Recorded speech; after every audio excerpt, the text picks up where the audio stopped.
First things first. If you're familiar with this introduction, feel free to skip ahead until the trigger warning for our racist, hate-filled image of the day appears on screen. Otherwise, let me tell you. In each of these videos, I give away a t-shirt from my website, UnionOfTruth.org. That t-shirt goes to whichever comment in the comment section scores the highest on my double-secret proprietary rating scale, and they'll get to pick whichever design they want from the website. Mind you, I give away a t-shirt if the video gets at least 5,000 views and 50 unique comments by the time I start making my next video. I intend to make these videos 5 days a week, Monday through Friday. Official rules are posted just below the like and subscribe buttons.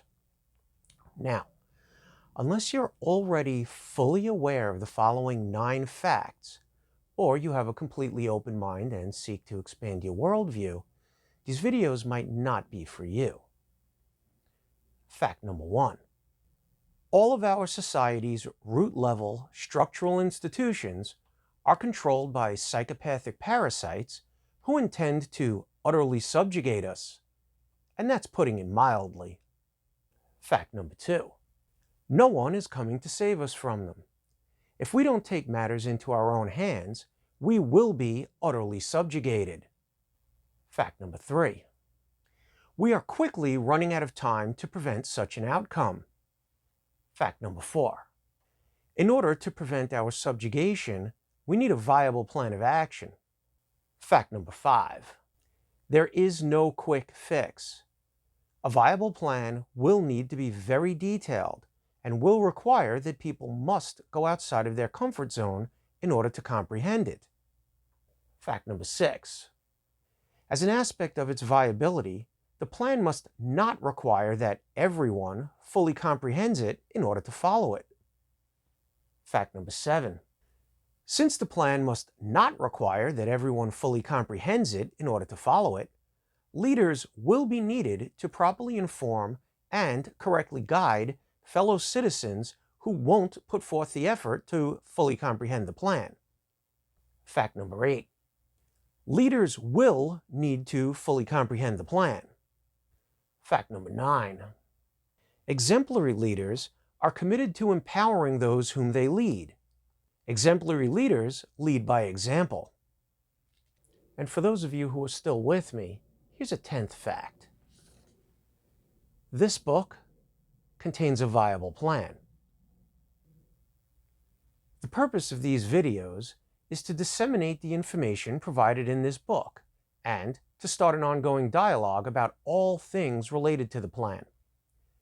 You can download a free copy of this book in PDF format from UnionOfTruth.org without signing up for anything or filling anything out. As a matter of fact, I'm hoping you'll take me up on my simple 10-page challenge. It works like this.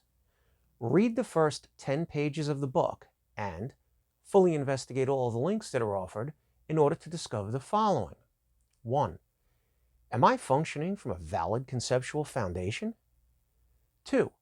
Have I done enough legitimate research to qualify as someone whose opinion is worthy of consideration? 3. Does the book actually provide a viable and fully detailed plan to thwart the science of fiction? Quite simple, and certainly not too much to ask of any red-blooded American patriot. One last thing. Those of you who are wondering, who is this guy? Should be sure to check out my video entitled, Who is this guy?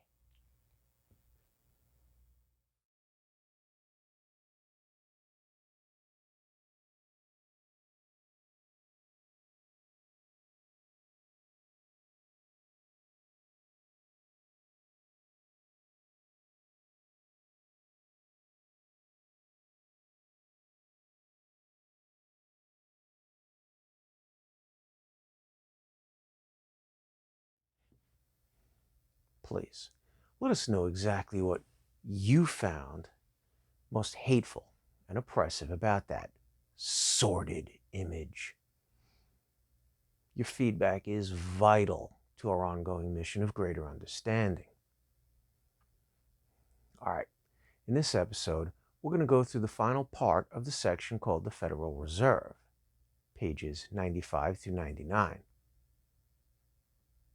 Now tell me, friend, do you believe that what the framers of the Constitution really meant to ensure was that while the governments of the individual states would be restricted from making, quote, anything but gold and silver coin a tender in payment of debts, unquote, the federal government, in spite of that quote, and in spite of everything that Justice Field mentioned in his dissent, should somehow actually have the authority to contract with a banking cartel that would, in a nutshell, 1.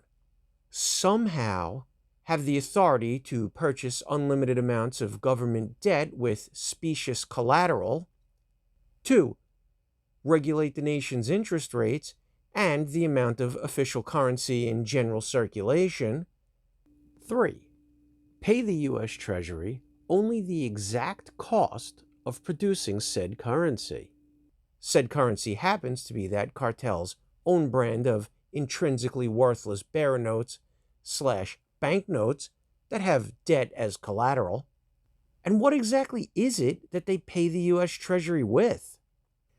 4. Loan / rent those notes to the federal government at interest so the federal government can mandate that those worthless notes are legal tender for all debts, public and private. Which is to say that the federal government can lawfully force the citizens to use those bearer notes under the guise of it being the nation's lawful money, and then tax their wages in order to pay off some of the government debts that have accrued by way of the cartel being allowed to assist the government in running up mind-boggling amounts of debt. Does that sound plausible to you? Don't get me wrong. I can see how, after taking the time to fully understand what was said in the previous 15 pages, and extensively researching the writings of your nation's founding fathers, and studying the reasons that the Revolutionary War was fought, and reading the Coinage Act of 1792, and personally experiencing anything even remotely similar to the mental, physical, and economic hardships that said war and its prelude inflicted upon the colonists, one who was equipped with such insight into the mindset of those men would have no objections to the scenario put forth in the earlier part of this paragraph, or not really care much about stuff like that anyway. Okay, well, actually, I can't. But let's look at exactly what the U.S. Department of the Treasury has to say about Federal Reserve notes. The following information has been cut directly from the Treasury Department's website.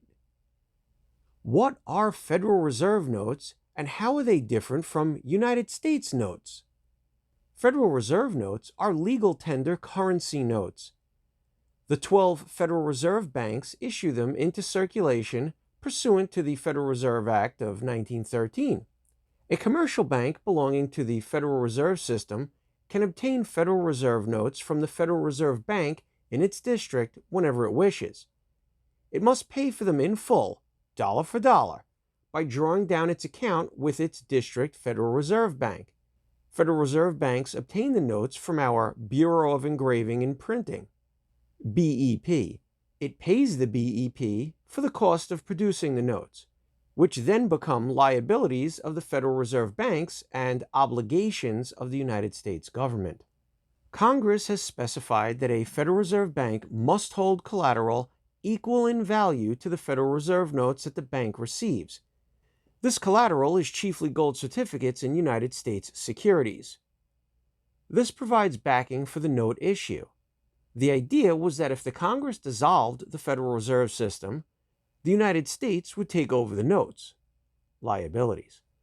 This would meet the requirements of Section 411, but the government would also take over the assets, which would be of equal value. Federal Reserve notes represent a first lien on all the assets of the Federal Reserve banks and on the collateral specifically held against them. Federal Reserve notes are not redeemable in gold, silver, or any other commodity, and receive no backing by anything. This has been the case since 1933. The notes have no value for themselves, but for what they will buy. In another sense, because they are legal tender, Federal Reserve notes are backed by all the goods and services in the economy. Does that sound reassuring to you? Does the above explanation make you feel as though the usage of those legal tender currency notes is a fair swap for the currency that Article 1, Section 10 of the Constitution specified as the only officially authorized tender of debt in your nation? Actually, it amounts to an indirect admission that the currency laws enacted by your nation's founders have been nullified by insurrectionists. Unsurprisingly, the usurpation of power was enabled by a cunning employment of falsity expressed in legalese. But I don't want you to lose interest in the subject at hand, so I won't point out the chicanery being employed in each of those lines of text. Instead, I'll just sum it up quickly for the layman. A criminal cartel has effectively eaten your lunch. They then took a dump in the empty bag and convinced you and everyone else to make do with the new contents of the bag. Everything with officially declared inherent value has long since vanished. Feel free to read Section 16 of the Federal Reserve Act. Discover firsthand what is deemed acceptable as the tender of collateral required in order for a bank to receive Federal Reserve notes. In actuality, that supposed collateral is nothing but IOUs. As a matter of fact, it is debt that the citizens of your nation are legally, collectively being held responsible for. Remember the bank bailouts? In other words, standardized and measured gold and silver coin was originally being used by way of constitutional mandate.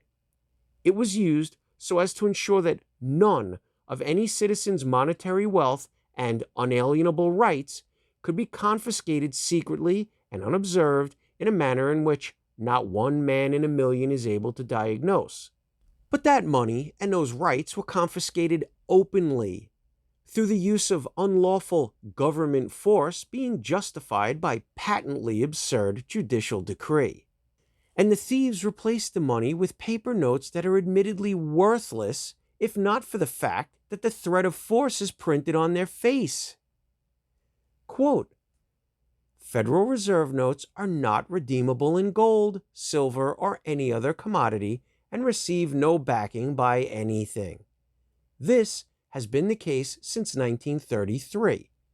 The notes have no value for themselves, but for what they will buy.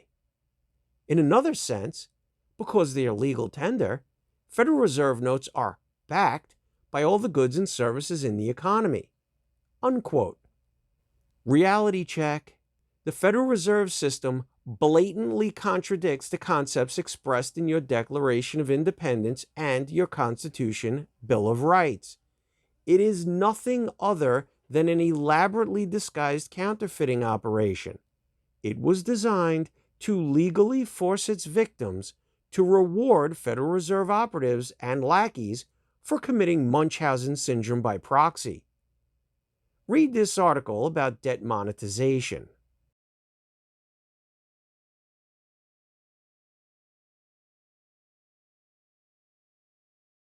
It is an absolute affront to reason. Yet, even after a full examination of everything I have just shared with you, not one man in a million is able to diagnose the parasitic affliction. Honestly, can you coherently explain what the real crux of the matter is?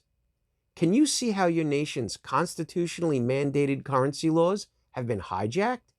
Do you understand that said constitutionally mandated currency laws ensured each prudent citizen that their monetary wealth was individualized and fully secure from the negative consequences that anyone else might suffer as a result of their own imprudent or miscalculated actions?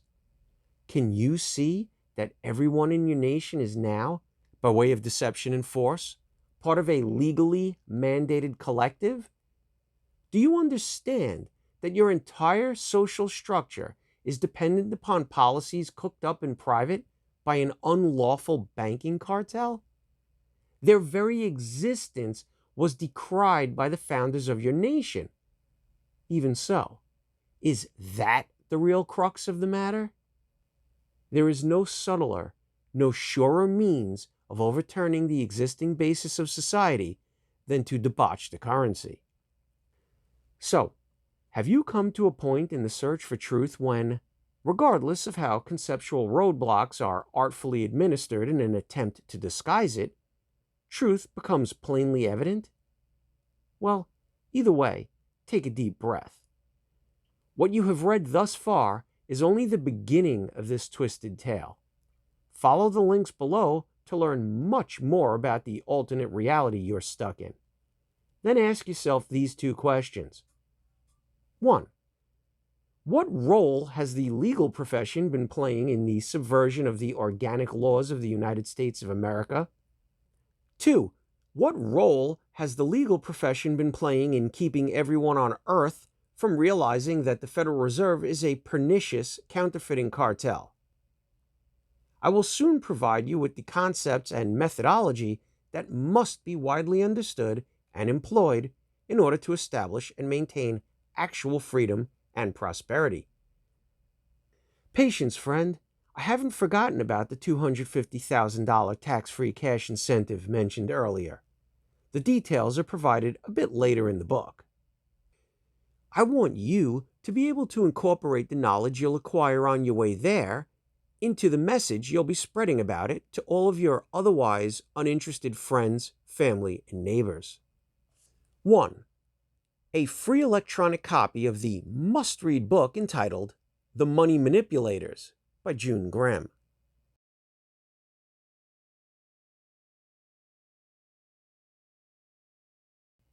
2. A must-read webpage that offers a clear, easy-to-follow summary of important information about the Federal Reserve. There are plenty of links to related information and videos.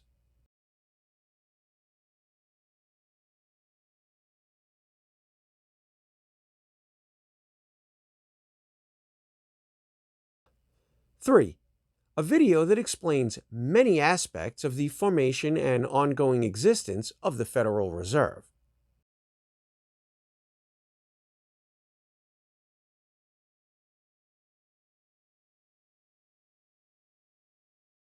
4. A short, must-watch video clip of a well-known former Fed chairman explaining some important truth about the Federal Reserve.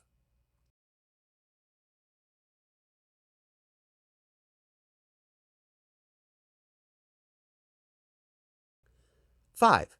The Federal Reserve Act of 1913.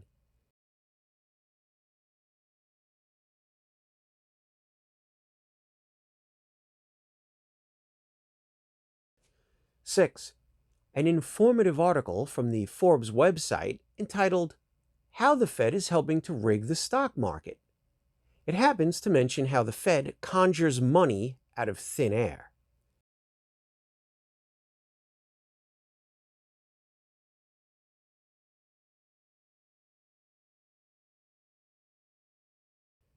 7.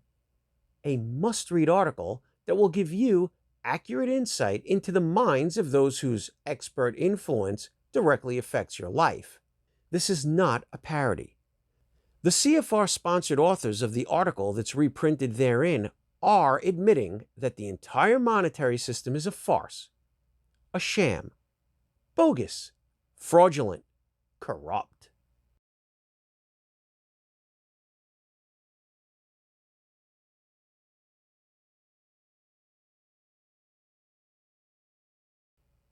8.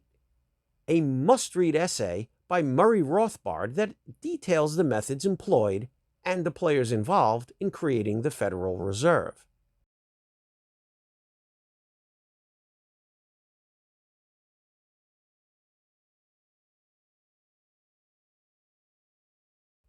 9.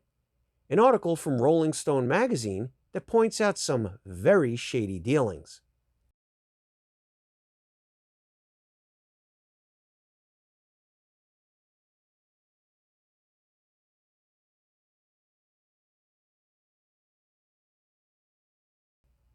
10. A fun calculator.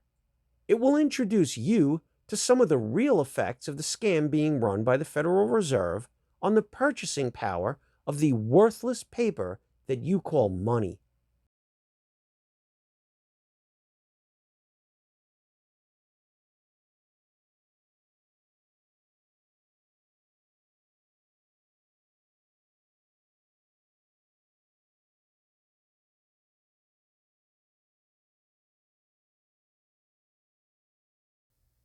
Well, that's it for today. Let's meet back here tomorrow. Till then, take good care of yourself and remember, objectivity, logic, fidelity, because absurdity knows no bounds.